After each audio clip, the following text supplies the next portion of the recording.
My dear friends and professionalists, I am Uday Singh Advocate speaking. ನೀವೆಲ್ಲರೂ ಸಹ ನನ್ನ ಚಾನಲನ್ನು ನೋಡ್ತಾ ಇದ್ದೀರಿ ಅಂತ ನಾನು ಅಂದ್ಕೊಂಡಿದ್ದೀನಿ.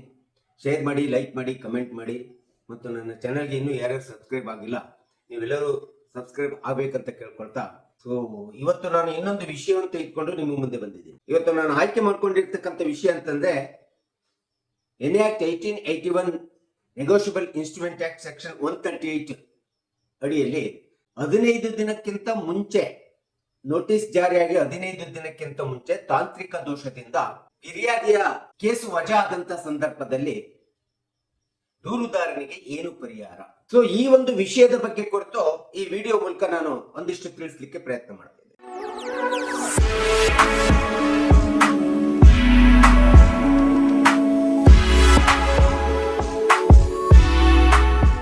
ನೆಗೋಷಿಯಬಲ್ ಇನ್ಸ್ಟ್ರೂಮೆಂಟ್ ಆಕ್ಟ್ ನಲ್ಲಿ ಡಿಸಾನರ್ ಚೆಕ್ ಆದಂತ ಸಂದರ್ಭದಲ್ಲಿ ಸಹಜವಾಗಿ ನಾವೇನ್ ಮಾಡ್ತೀವಿ ಅಂತಂದ್ರೆ ಪೇಯರ್ ಕೊಟ್ಟಂತ ಚೆಕ್ ಅನ್ನ ಬ್ಯಾಂಕಿಗೆ ಕಲೆಕ್ಷನ್ಗೆ ಹಾಕ್ತಿವಿ. ಕಲೆಕ್ಷನ್ಗೆ ಹಾಕಿದಂತ ಸಂದರ್ಭದಲ್ಲಿ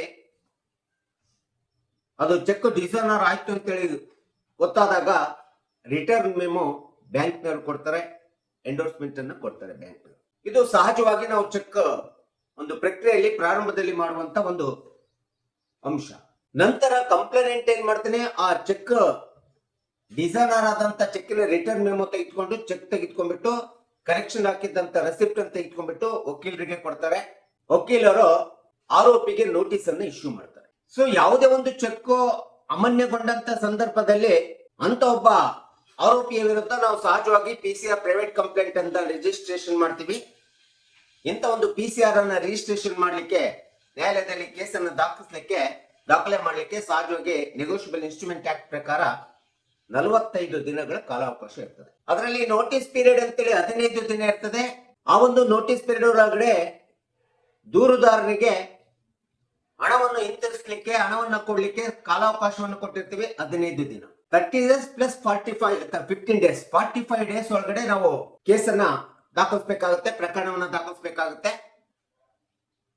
ಇಂಥ ಒಂದು ನೋಟಿಸ್ ಜಾರಿಗೆ 15 ದಿನ ಮುಗಿಯುವುದಕ್ಕಿಂತ ಮುಂಚಿತವಾಗಿಯೇ ಪ್ರಕರಣವನ್ನ ದಾಖಲಿಸಿದಂತ ಸಂದರ್ಭದಲ್ಲಿ ತಾಂತ್ರಿಕ ದೋಷದಿಂದ ಕೇಸ್ ಇಸ್ ನಾಟ್ ಮೇಂಟೈನಬಲ್ ಅಂತ ಹೇಳ್ಬಿಟ್ಟು ವ್ಯಾಜ್ಯ ಕಾರಣ ಕಾಲಾವಧಿ ಮುಗಿಯೋದಕ್ಕಿಂತ ಮುಂಚಿತವಾಗಿ ಪ್ರಕರಣ ದಾಖಲಾಗಿದೆ ಅಂತ ಹೇಳ್ಬಿಟ್ಟು ದಾವೆ ವಜಾ ಆದಂತ ಸಂದರ್ಭದಲ್ಲಿ ದೂರುದಾರನಿಗೆ ಏನು ಪರಿಹಾರ?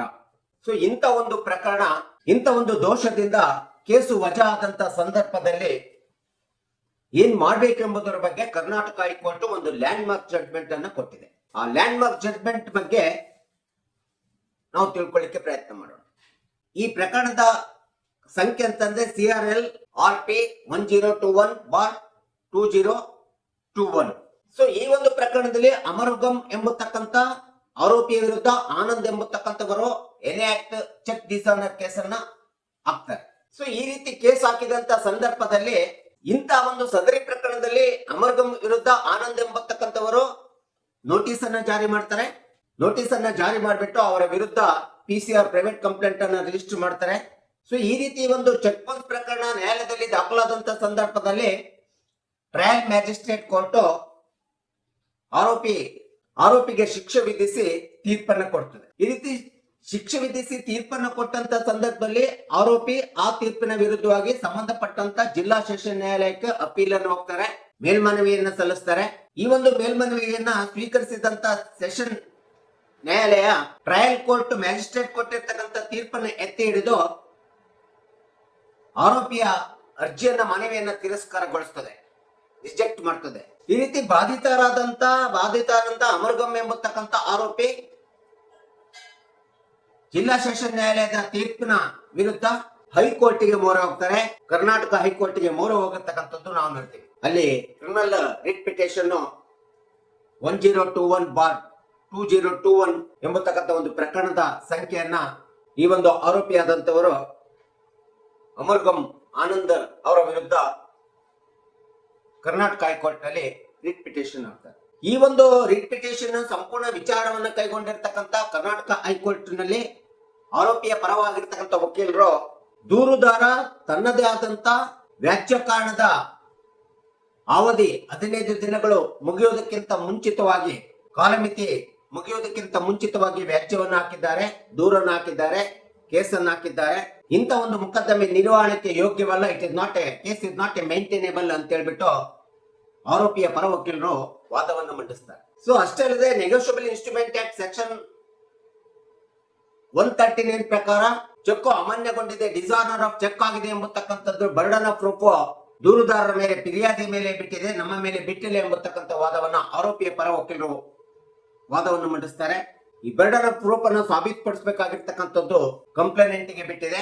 ಆದ್ದರಿಂದ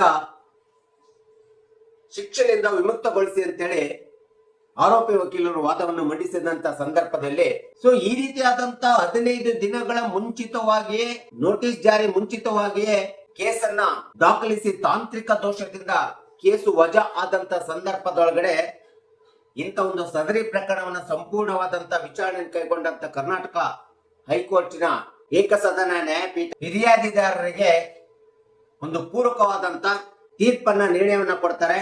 ಅದಂತಂದ್ರೆ ಈ ಒಂದು ಪ್ರಕರಣದಲ್ಲಿ ಫಿರ್ಯಾದಿದಾರ ಅಮಾನ್ಯ ಪ್ರಕರಣ, ಚೆಕ್ ಅಮಾನ್ಯಗೊಂಡಂತ ಪ್ರಕರಣವನ್ನ ಮತ್ತೊಮ್ಮೆ ದಾಖಲಿಸಲಿಕ್ಕೆ ಪರ್ಯಾಯ ವ್ಯವಸ್ಥೆಯನ್ನ ಕಲ್ಪಿಸಿಕೊಟ್ಟಿರ್ತಕ್ಕಂಥದ್ದು ನಾವು ನೋಡ್ತಾ ಇದ್ದೀವಿ. ಸೊ ಇಂಥ ಒಂದು ಪರ್ಯಾಯ ವ್ಯವಸ್ಥೆ ನೆಗೋಷಿಯಬಲ್ ಇನ್ಸ್ಟ್ರೂಮೆಂಟ್ ಆಕ್ಟ್ 138 ಸೆಕ್ಷನ್ ಅಡಿ ಒಳಗಡೆ ಕಾಲಮಿತಿ ಸಂಪೂರ್ಣಗೊಳ್ಳುವುದಕ್ಕಿಂತ ಮುಂಚಿತವಾಗಿ ಅಥವಾ 15 ದಿನ ನೋಟಿಸ್ ಜಾರಿ ಮಾಡಿದಂತ ಅವಧಿ ಪೂರ್ಣಗೊಳ್ಳುವುದಕ್ಕಿಂತ ಮುಂಚಿತವಾಗಿ ತಾಂತ್ರಿಕ ದೋಷದಿಂದ ಕೇಸು ವಜಾ ಆದಂತ ಸಂದರ್ಭದೊಳಗಡೆ ಫಿರ್ಯಾದಿದಾರ ಮತ್ತೊಮ್ಮೆ ಚೆಕ್ ಅಮಾನ್ಯಗೊಂಡಂತ ಪ್ರಕರಣವನ್ನ ನ್ಯಾಯಾಲಯದಲ್ಲಿ ದಾಖಲಿಸಲಿಕ್ಕೆ ಪರ್ಯಾಯ ವ್ಯವಸ್ಥೆಯನ್ನು ಕಲ್ಪಿಸಿಕೊಟ್ಟಿರ್ತಕ್ಕಂಥದ್ದು ಇದು ಒಂದು ಕರ್ನಾಟಕ ಹೈಕೋರ್ಟಿನ ಲ್ಯಾಂಡ್ ಮಾರ್ಕ್ ಜಡ್ಜ್ಮೆಂಟ್ ಅಂತೇಳಿ ನಾವು ಹೇಳ್ಬೇಕಾಗುತ್ತೆ. ಸೊ ಇದರಿಂದ ದಾರನಿಗೆ ಜಸ್ಟಿಸ್ ಮಿಸ್ಕ್ಯಾರೇಜ್ ಆಗ್ಲಾರ್ದಂಗೆ ನ್ಯಾಯವನ್ನು ಒದಗಿಸಿಕೊಡುವಂತ ಒಂದು ಅತಿ ಮಹತ್ವಪೂರ್ಣವಾದಂತ ತೀರ್ಪನ್ನ ನಿರ್ಣಯವನ್ನ ಕರ್ನಾಟಕ ಹೈಕೋರ್ಟ್ ಏಕಸದನ ನ್ಯಾಯಪೀಠ ಶಿವಶಂಕರ್ ಅಮರಣ್ಣನವರು ಕೊಟ್ಟಿದ್ದಾರೆ ಎಂಬತಕ್ಕಂಥದ್ದನ್ನ ಈ ಒಂದು ನೆಗೋಷಿಯಬಲ್ ಇನ್ಸ್ಟ್ರೂಮೆಂಟ್ ಆಕ್ಟ್ ಸೆಕ್ಷನ್ 138 ಅಡಿ ಒಳಗಡೆ ಒಂದು ಮಹತ್ವಪೂರ್ಣವಾದಂತ ತೀರ್ಪು ಅಂತ ಹೇಳ್ತಾ, ಸೊ ಇದು ಕಕ್ಷಿದಾರರಿಗೆ, ಸಾರ್ವಜನಿಕರಿಗೆ, ಅದು ವಿಶೇಷವಾಗಿ ಕಂಪ್ಲೇನೆಂಟ್ಸ್ ಗಳಿಗೆ, ದೂರುದಾರರಿಗೆ ಪ್ರಮುಖವಾದಂತ ತೀರ್ಪು ಅಂತ ಗೊತ್ತಾಗಲಿ ಎಂಬತಕ್ಕಂಥ ಹಿನ್ನೆಲೆಯನ್ನು ಇಟ್ಕೊಂಡು ನಾನು ಈ ವಿಡಿಯೋನ ಮಾಡಿದ್ದೀನಿ. ದಯವಿಟ್ಟು ಈ ವಿಡಿಯೋ ಇಷ್ಟ ಆಗಿದ್ರೆ ಶೇರ್ ಮಾಡಿ, ಲೈಕ್ ಮಾಡಿ, ಕಮೆಂಟ್ ಮಾಡಿ, ಮತ್ತು ನನ್ನ ಚಾನೆಲ್ಗೆ ಇನ್ನೂ ಯಾರ್ಯಾರು ಸಬ್ಸ್ಕ್ರೈಬ್ ಆಗಿಲ್ಲ ನೀವೆಲ್ಲರೂ ಸಬ್ಸ್ಕ್ರೈಬ್ ಆಗ್ಬೇಕಂತ ಕೇಳ್ಕೊಳ್ತಾ ಇವತ್ತಿನ ವಿಷಯಕ್ಕೆ ವಿರಾಮ ಹೇಳ್ತೀನಿ. ಇನ್ನೊಂದು ವಿಷಯವನ್ನು ತೆಗೆದುಕೊಂಡು ನಿಮ್ಮ ಮುಂದೆ ಬರ್ತೀನಿ. ಜೈ ಹಿಂದ್, ಜೈ ಕರ್ನಾಟಕ.